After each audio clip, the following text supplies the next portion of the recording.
Have you ever wondered why some people seem to effortlessly attract what they want, while others repeat the same affirmations, visualize for hours, and see nothing change? It's not just about wanting something hard enough. The truth is, the universe doesn't respond to your wishes. It responds to your vibration, your identity, your assumed reality. From ancient Egyptian priests to modern quantum theorists, the deepest minds across history have echoed one secret. Reality is not something we move through. Reality is something that moves through us. Imagine this. You're not looking at the mirror of reality. You're looking into it. Every thought, every emotion, every belief is reflected back in the form of people, events, and synchronicities. This is the foundation of Hermetic philosophy, especially the first law. All is mind. The universe is mental. You don't interact with the world. You project it. You are both the artist and the canvas. Now, let's step into modern physics. Quantum mechanics tells us particles exist in a state of probability until observed. What collapses the wave function into reality? Consciousness, not action, not effort, awareness itself. This means the outer world is always entangled with your inner state. When you change your self-concept, when you shift what you accept as real within, the quantum field begins collapsing into forms that match it. This is why you never attract what you want. You attract what you are. If you want love but feel unworthy, the mirror reflects more rejection. If you want money but believe you're bad with money, you repel it unconsciously. Thoughts matter, but thoughts alone are weak without emotion, belief, and identity behind them. So before any technique, before scripting, visualizing, or whispering affirmations at 3 a.m. under a full moon, you must understand, reality doesn't shift when you want something. Reality shifts when you become the version of yourself who already has it. Let's get brutally honest. Most people fail at manifestation, not because the universe isn't listening, but because they're sending two signals at once. On the surface, desire.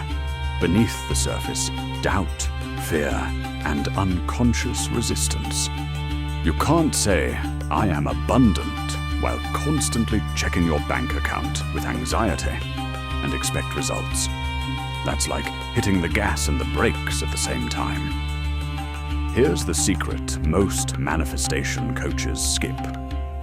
95% of your life is run by your subconscious programming. That means your affirmations, vision boards, and daydreams are operating against decades of emotional conditioning, unless you reprogram that foundation. This is why someone who grew up feeling unloved will often sabotage healthy relationships. Or someone raised in scarcity will unconsciously reject money opportunities that threaten their identity. You manifest from the root belief, not the surface hope.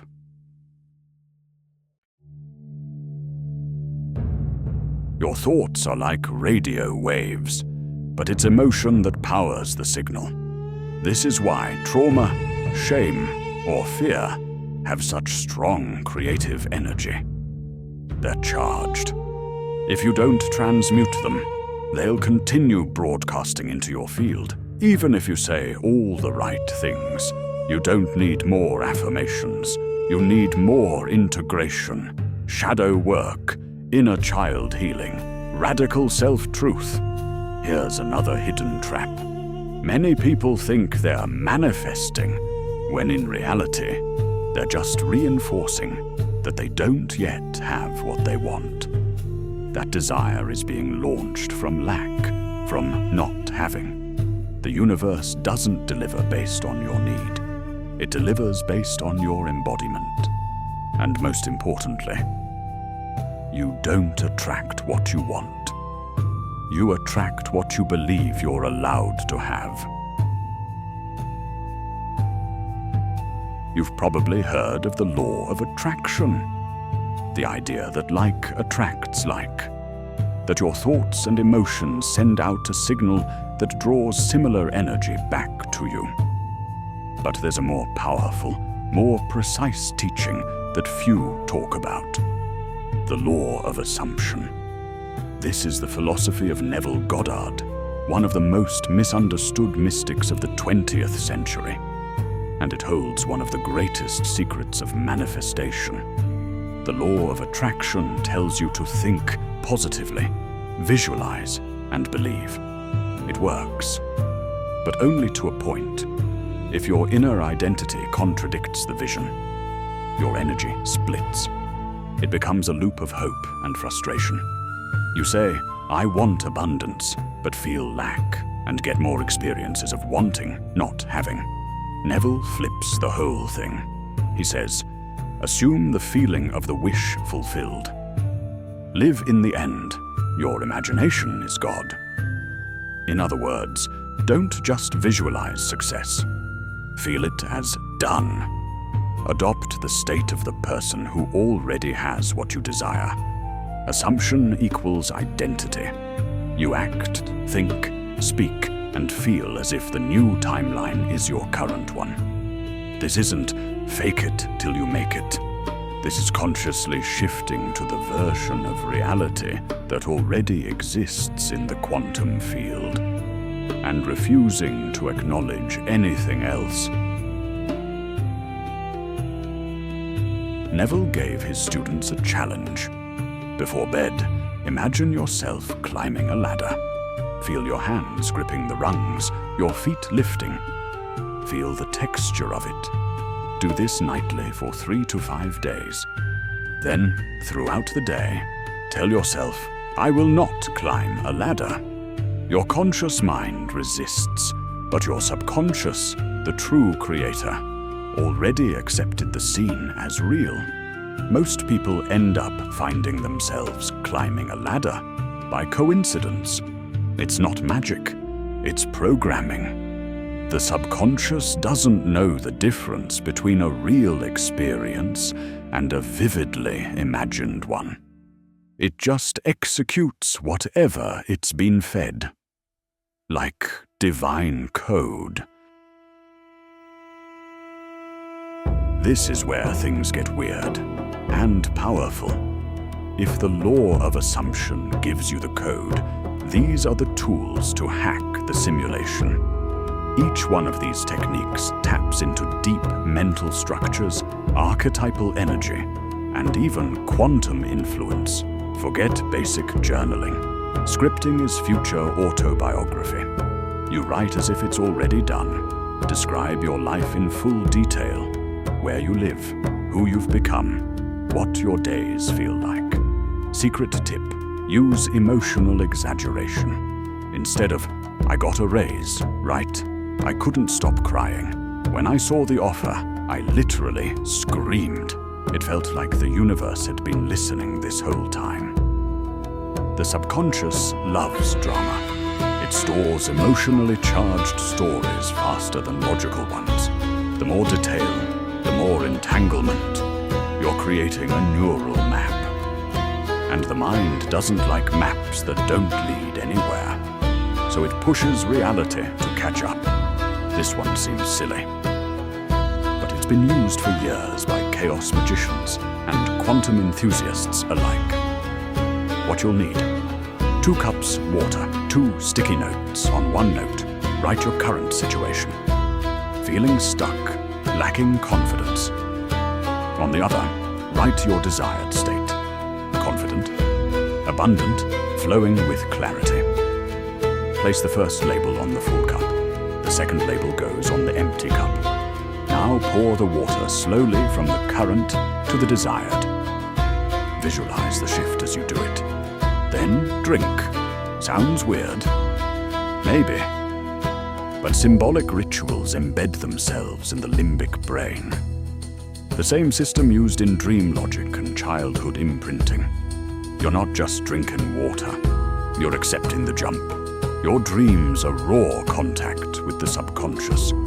What if you could send a request into the dream world and receive insight or alignment in return? Before bed, whisper an intention. Show me what is blocking my manifestation. Reveal the version of me who already has this. Write it down, then observe.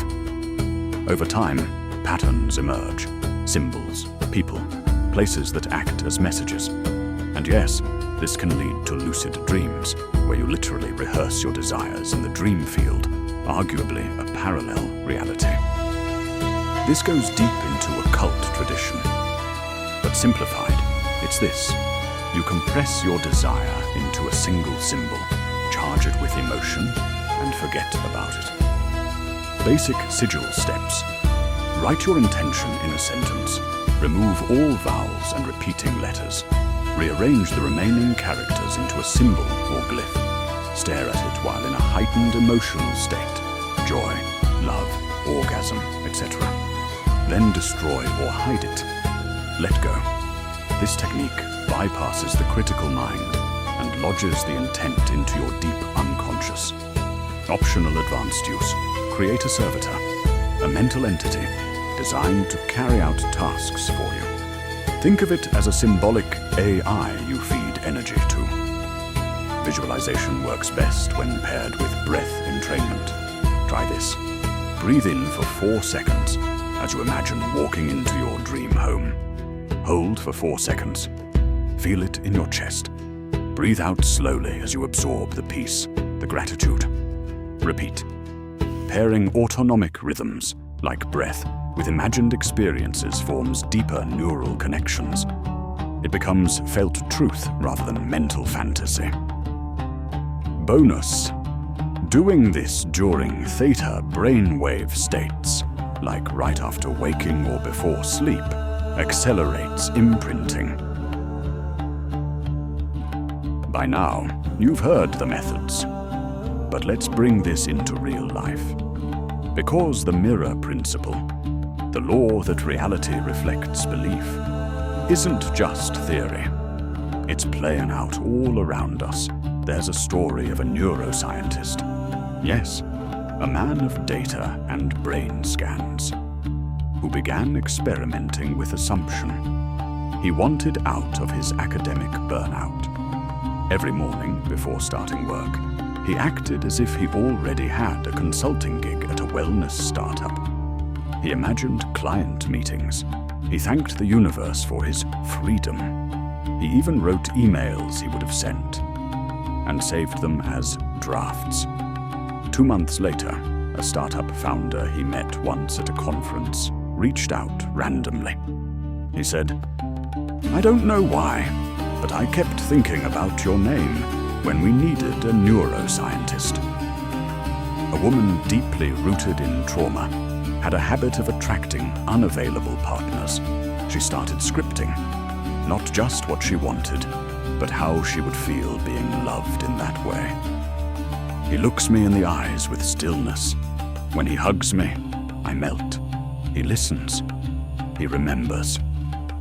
She wrote it for 14 days straight. 2 months later, she reconnected with someone she hadn't spoken to in years. And their relationship slowly began reflecting her exact words. She didn't attract him. She became the version of herself who could receive him. Many lottery winners lose all their money within a few years. Why? Because they manifested money, but not the mindset to hold it. Their inner identity was still poor, still afraid, still rooted in lack. This is proof. Manifestation isn't just about getting things. It's about becoming the version of you who can sustain them. Look closely at your life. Patterns repeat. Emotional loops show up again and again. Different faces, same energy. That's not coincidence. That's unconscious creation. If you can spot what keeps returning, you can trace it to the belief that birthed it. This is the most honest form of manifestation. Neville Goddard himself was drafted into the military during World War II.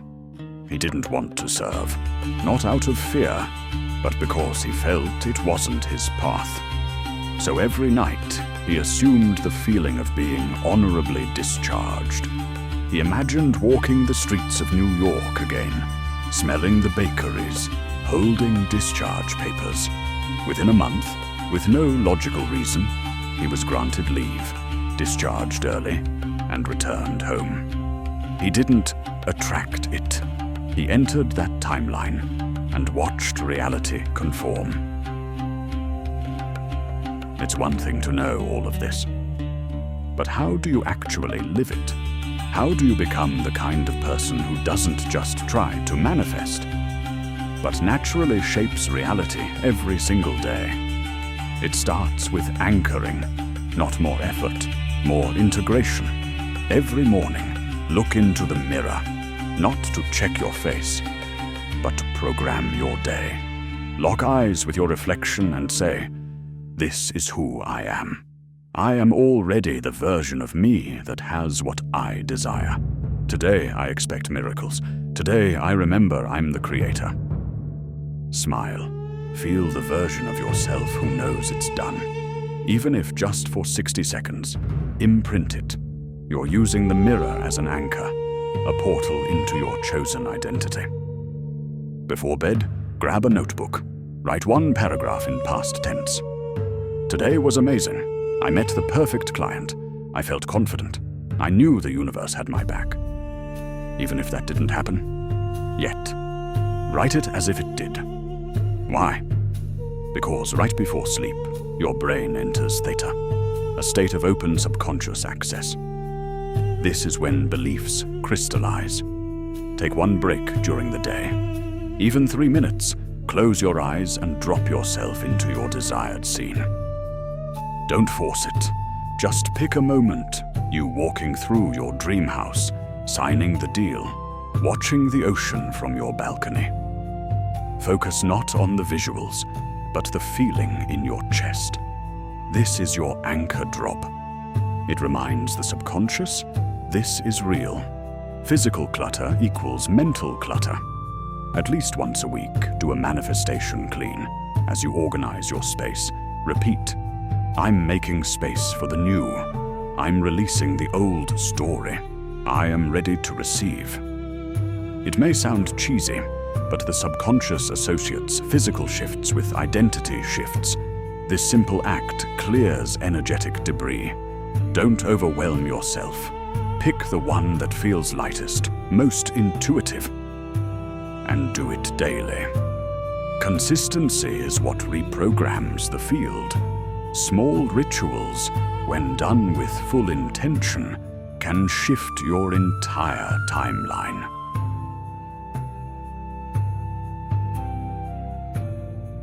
So let's step back.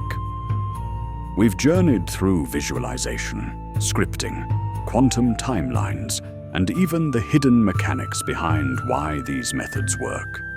You now know. Reality is not fixed, it's feedback. The mirror you face is not on your wall, it's life itself.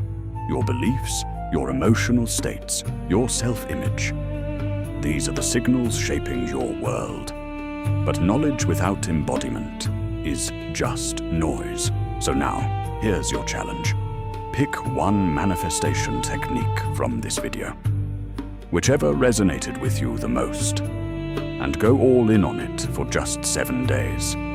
That means, if it's scripting, write your life every night like it already happened. If it's visualization, drop into your desired scene daily and feel it like déjà vu. If it's mirror work, claim your identity aloud every morning. If it's assumption, walk through your day as if it's already done. Don't question it. Don't hope it works. Just test it like a scientist. Treat this week like your personal spiritual lab. Each night, answer this in a notebook or notes app. What did I reflect into the world today? And what did the world reflect back to me? This simple ritual will make you see the mirror more clearly than ever before. You don't have to wait for the universe to give you signs. You are the sign. You are the signal. And your life? It's just the echo. So the question is no longer, how do I manifest what I want? The real question is, what version of me do I dare to become? And once you answer that, the mirror will adjust. If this video helped you shift your perspective, make sure to subscribe to Mirror Mastery. And if you're already manifesting something wild, drop it in the comments. I read everything. Until next time. Keep watching the mirror. It's watching you.